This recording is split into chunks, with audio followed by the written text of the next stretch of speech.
Hello there, Rabbi. How are you doing today?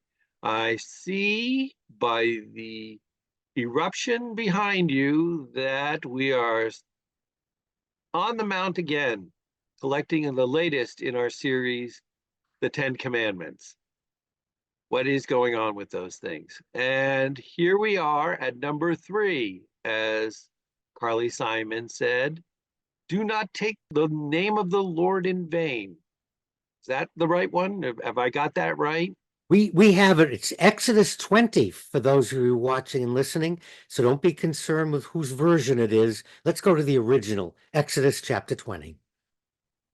When I was in school, there was a whole bunch of lateral movement on this commandment because the nuns would say, anytime you swear, whether you say the Lord's name or not, you are breaking that commandment. It was used to teach us not to use bad language.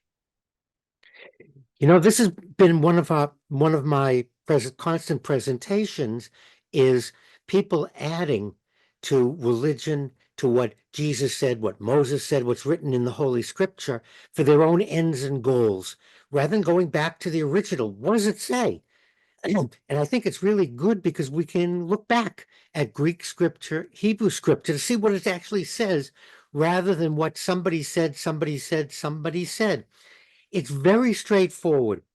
God's personal name, Yud He Vav He, is not to be used in an oath, in a vow, or in any way. Don't use God's personal name. That's what it says. Look it up. It's there in the Hebrew. And we can't even pronounce it.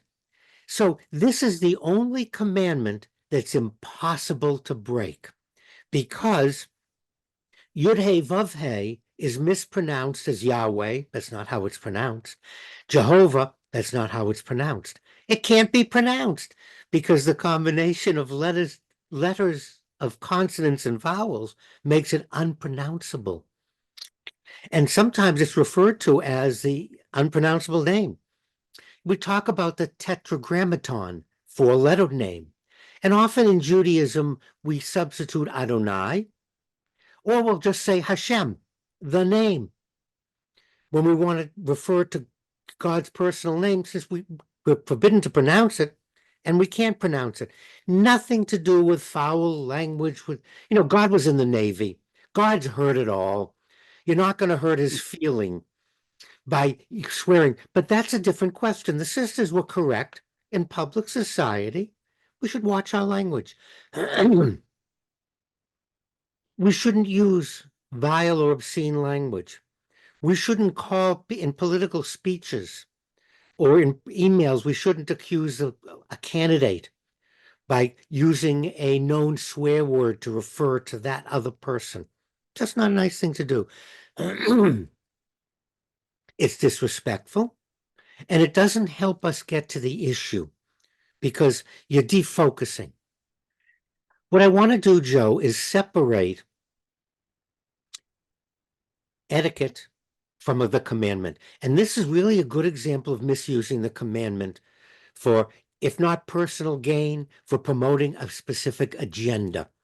And that's something I brought up over and over again.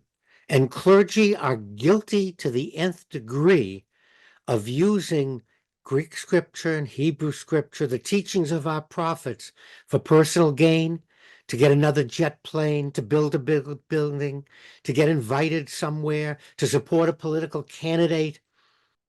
This is just another example, and this one commandment is a perfect example of it being used for other. Now, your sisters used it for a good end, as I mentioned, in polite company, in any company.